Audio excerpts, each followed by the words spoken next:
আল্লাহর ওলিরা দুনিয়াকে সতীনের সাথে তুলনা করছেন। সতিল জালে দুনিয়া নো আরুসা সাখতা বরদ রোজে জাল দিগর খাসতা। দুনিয়া হইল সতীনের মতো। দুই সতীন প্রতিযোগিতা করে কে কাটছে বেশি আকর্ষণীয় করে স্বামীর সামনে সাজতে পারে। আমি এমন লিপস্টিক এমনভাবে আমাকে আমি সাজাবো, শাড়ি পরবো, লিপস্টিক লাগাবো, অতিরিক্ত রং ডং আমি এমনভাবে অবলম্বন করবো আমার স্বামী যেন শুধু আমাকেই ভালোবাসে, আর আমার সতীনরে যাতে দুই নজরে দেখতেই না পারে। এই সতীনের চিন্তা। ওই সতীনও তার চেয়ে কম নয়। সবাই চেষ্টা করে স্বামীকে নিজের দিকে আকৃষ্ট করার জন্য সর্বোচ্চ সাজসজ্জা দিয়া নিজের প্রতি আকৃষ্ট করা। আল্লাহ কয় দুনিয়াটাও ঠিক এরকম। প্রত্যেকটা মানুষকে দুনিয়ার দিকে এমনভাবে আকৃষ্ট করবে। সতীন যেরকম তার স্বামীর দিল খাটতে চায়, দুনিয়া মানুষের দিলকে ঘেরে আনতে চায়।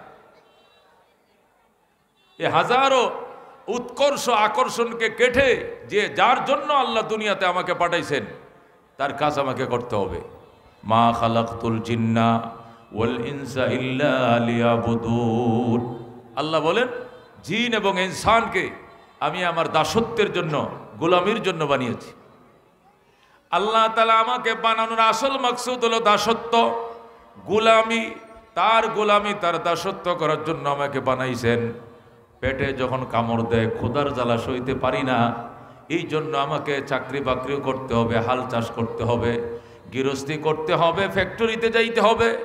তবে মনে রাখতে হবে তল পেটে বাথরুমে কামড় দিলে যেরকম বাথরুমে অতিরিক্ত সময় দেই না, যতক্ষণ প্রয়োজন এতক্ষণ দিয়ে এখান থেকে বেরিয়ে আসি।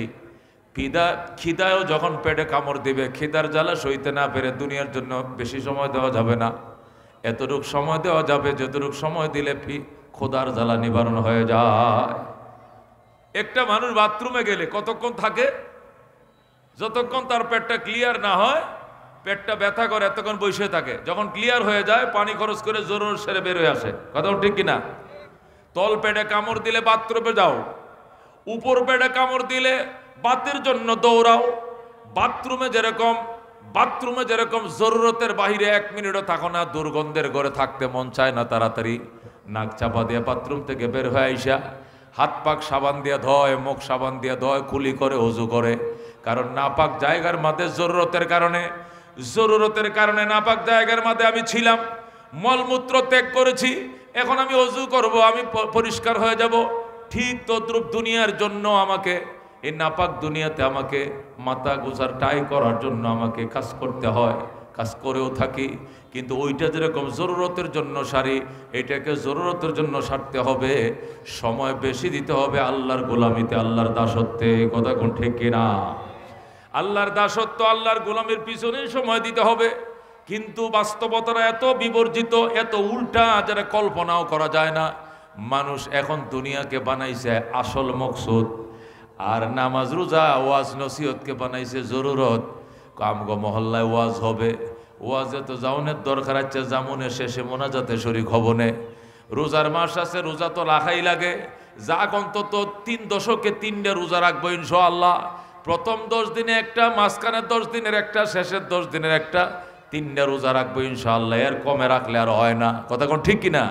আজকে শুক্রবার যদি মসজিদে না যায় সমাজের মানুষ কি বলবে? এই জন্য জরুরত যেভাবে সারে, মাকসাদকে এইভাবে মানুষ সারতে চায়। আর এই সমস্ত কর্মডান কাণ্ড দেখে শয়তান পর্যন্ত লজ্জা পায়। কথা ঠিক কিনা? শয়তান ভি শর্মাতি হ্যায়, ইবলিশ পর্যন্ত লজ্জা পায়। হায় মুসলমান, আজকে শুক্রবার দিন, ইমাম সাহেব খুতবা পাঠ করতেছে, তুমি এখন সেলুনের মধ্যে মাথাটা বানায় দে, গাড্ডা একটু ফুটায় দে। সেলুনের মধ্যে মাথা বানায় ওই টাইমে যখন ইমাম সাহেবের সামনে মুয়াজ্জিনের দ্বিতীয় আজান দেয়, যে টাইমে। অথচ প্রথম আজান দেওয়ার পরেই বাইজা নুদি আলিস সালা মিন ইয়াউমিল জুমা ফাসাউ ইলা যিকরিল্লাহি ওয়াজারুল বাই। কথা ছিল যখন জুমার আজান দিয়ে দিছে, ব্যবসা বন্ধ করো, কর্মকাণ্ড বন্ধ করো, মসজিদে দৌড়াও, নামাজের দিকে দৌড়াও।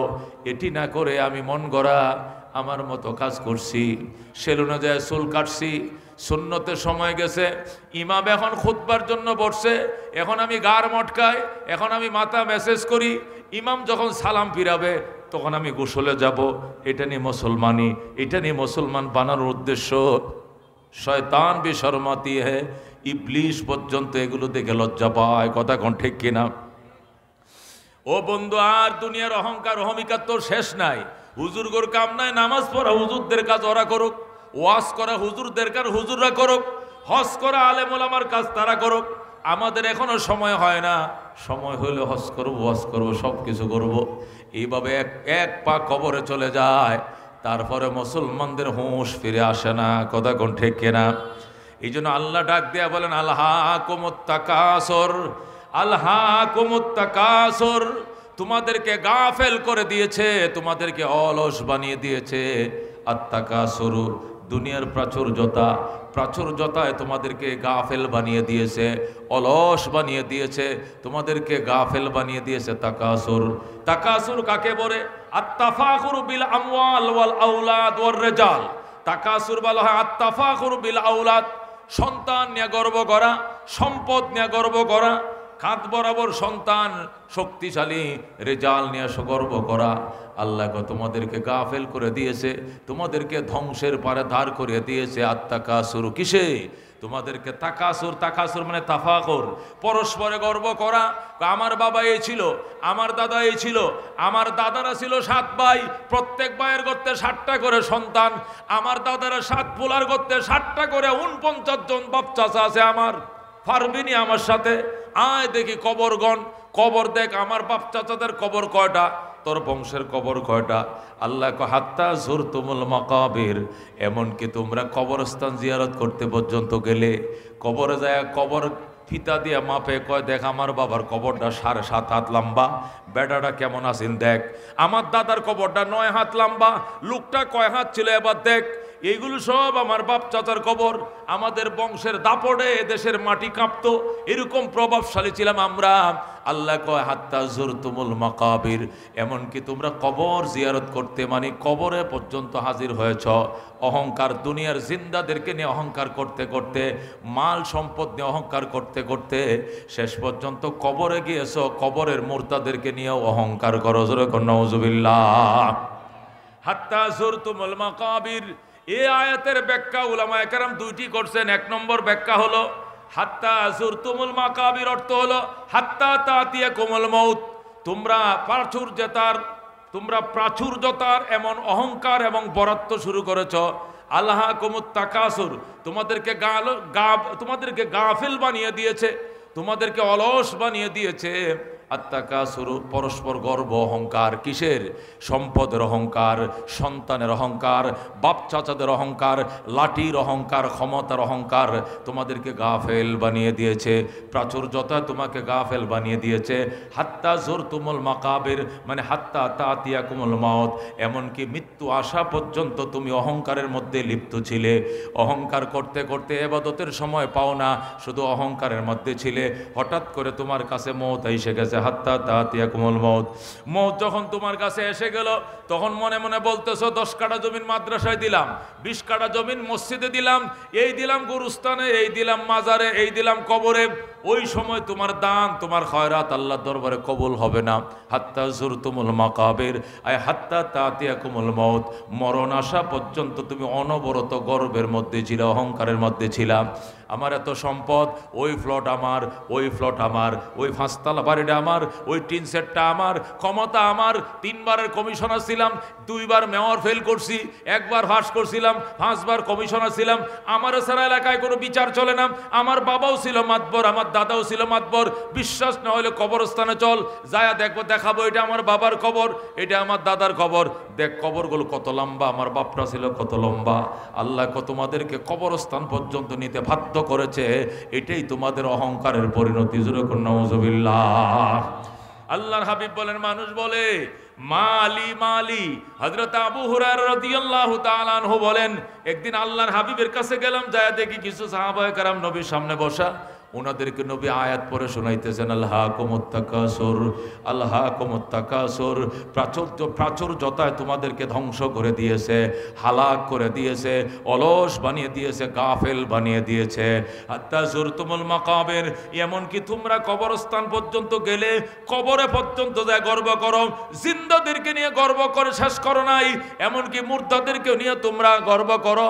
তোমার সম্পদ, তোমার প্রাচুর্য তুমি দেখাও, এগুলো তোমার নেই, এগুলো তোমার নয়। রসুল বলে ইয়াকুল ইবনু আদম, আদম সন্তান বলে মালি মালি, এটা আমার মাল, এটা আমার মাল। রসুল বলে তোমার মাল তো ওইটাই যেটা তুমি খেয়েছো এবং ফানা করে দিয়েছো, মা আকালতা ও আফনাইতা, তোমার মাল তো ওইটাই যেটা খেয়েছো চাবিয়ে শেষ করে দিয়েছো। 2 নম্বর, তোমার মাল তো ওই মাল যে কিনে পরেছো, যে কাপড় চোপড় তুমি কিনে পরেছো, আবলাইতা এবং পুরাতন করেছ। আর তোমার মাল হলো ওই মাল তাসাদ্দাকতা, যে তুমি সদকা করেছো এবং তার বিনিময়ে তোমার আমল নামে বাস্তবায়ন করেছো, এটি তোমার মাল। এই 3 প্রকার ছাড়া আর অন্য কিছু তোমার মাল নয়। কথা কোন ঠিক কিনা? মাল কয় প্রকার? 3 প্রকার। কয় প্রকার? রসুল বলে তুমি যে বলো আমার মাল, আমার মাল, তোমার মাল আর কিছুই নয়, 3 প্রকারের মাল শুধু তোমার।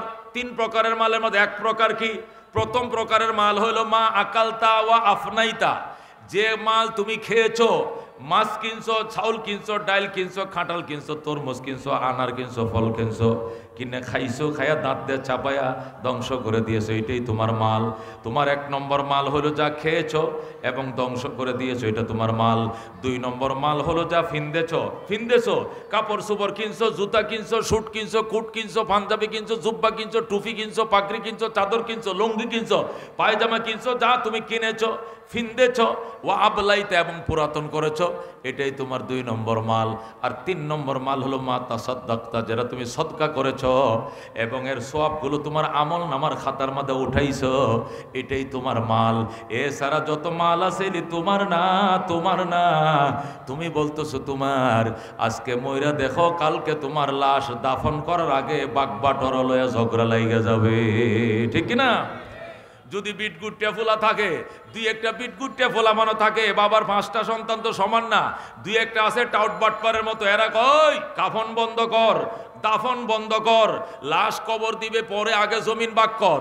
জমিন যদি সমানভাবে ভাগ করো, রাস্তার কিনারের প্লট যদি আমারে দাও তাহলে দাফন করতে দিব, রাস্তার কিনারে প্লট আমারে না দিলে দাফন করতে দিব না। বাবার লাশের দাফন পর্যন্ত আটকায় দেয়। এটা হলো তোমার আর আমার মালের অবস্থা। যখন নাউজুবিল্লাহ। এই জন্য আল্লাহর হাবিব বলে কিসের অহংকার? আলহাকুমুত তাকাসুর। আমার আল্লাহ বলে তোমাকে ধ্বংস করে দিয়েছে, গাফিল করে দিয়েছে, হালাক করে দিয়েছে। তাকাসুরে মানে মালের প্রাচুর্যতায়, আমার এত মাল, এত মাল। নবী কই এটি তোমার মাল নয়, এগুলো তোমার ওয়ারিসদারদের মাল। তোমার মাল যেটা খাইছো, সাবায়ে ফেলছো, যেটা ফিনছো, ফোরান করে ফেলছো, যেটা সদকা করছো, সব পায়ে গেছো, এগুলোই তোমার মাল, বাকিগুলো তোমার মাল নয়। আল্লাহ নবী বলেন মানুষ যখন মারা যায় তার পিছনে 3 কিসিমের মাল তার পিছনে যায়। মানুষ যখন মারা যায় 3টা জিনিস তার পিছনে যায়। 1 নম্বরে যায় তার আহাল, 2 নম্বরে যায় তার মাল, 3 নম্বরে তার পিছনে যায় তার আমল। কথা কোন ঠিক কিনা? মানুষ যখন মারা যায়, লাশ নিয়ে কবরের দিকে যায়, নবী বলে লাশটা নিয়ে যখন কবরের দিকে যায় তখন তার পিছনে পিছনে 3টা জিনিস যায়। কটা জিনিস যায়? লাশ নিয়ে যখন কবরে যাইবা, বাবার লাশ নিয়ে যখন কবরে যাইবা তখন 3টা জিনিস যাইবে লাশের পিছনে। কতক্ষণ? কটা কবর? 3টা জিনিস যাবে কবরে, তোমার পিছনে পিছনে, লাশের পিছনে 3টা জিনিস যাবে। 1 নম্বর যাবে আহাল। আহাল মানে কি? বাবার লাশ ধরে ছেলেরা যাচ্ছে, বাবার লাশ ধরে বাতিজারা যাইতেছে, চাচার লাশ ধরে বাতিজারা যায়, দাদার লাশ ধরে নাতিরা যায়। তখন লাশ যখন কবরের দিকে যায় 3টা জিনিস তার পিছনে যায়। 1 নম্বরে যায় আওলাদ, 2 নম্বরে যায় আমওয়াল, 3 নম্বরে যায় আমল। রসুল বলেন 2টা ফিরে আসে, একটাই শুধু তোমার সাথে থাকবে, সেটা হলো আমল। সম্পদ ফিরে চলে আসে বাড়িতে, সন্তানও ফিরে চলে আসে বাড়িতে। ওই গুরুস্থানের দিকে রওনা করছে, সন্তানও যায়, সম্পদও যায়, আমলও যায়। লাশটা দাফন করার পরে মাল চলে আসবে, সন্তান চলে আসবে বাড়িতে, মাল চলে আসবে বাড়িতে, এই মসজিদের খাডুল্লাটাও চলে আসবে বাড়িতে, চাদরটাও চলে আসবে বাড়িতে, যে ব্রেসলেটটা পরম ব্রেসলেটটাও তোমার চলে আসবে বাড়িতে, মাইয়তের হাতে যে গড়িটা ছিল গড়িটাও চলে আসবে বাড়িতে, মালও আসবে বাড়িতে, আওলাদও আসবে বাড়িতে, শুধু আমল ঢুকবে কবরে। কথা কোন ঠিক কিনা? তাহলে তুমি মাল নিয়ে গর্ব করো কেন? মাল তো তোমার সাথে যাইবে না, কথা কোন ঠিক কিনা? সুতরাং আল্লাহ ডাক দেয়া কল হা কুমুত্তাকাসুর, প্রাচুর্যতা, মালের প্রাচুর্যতা তোমাকে ধ্বংস করে দিয়েছে, তোমাকে অলস বানিয়ে দিয়েছে। তুমি এই ব্যাপারে সতর্ক হও, খবরদার।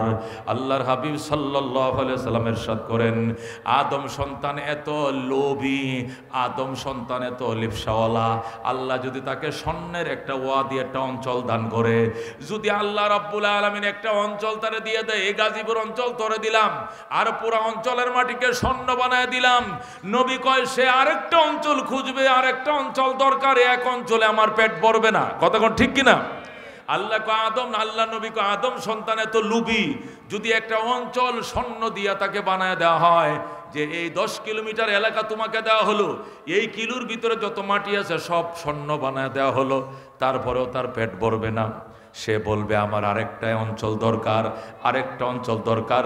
নবী কয় তার পেট ভরবে একমাত্র কবরের মাটি যত কান তার নাকে মুখে ঢুকবে, কবরের মাটি নাকে মুখে ঢোকার পর তার পেট ভরবে, কথা কোন ঠিক কিনা? মানুষ এমনই।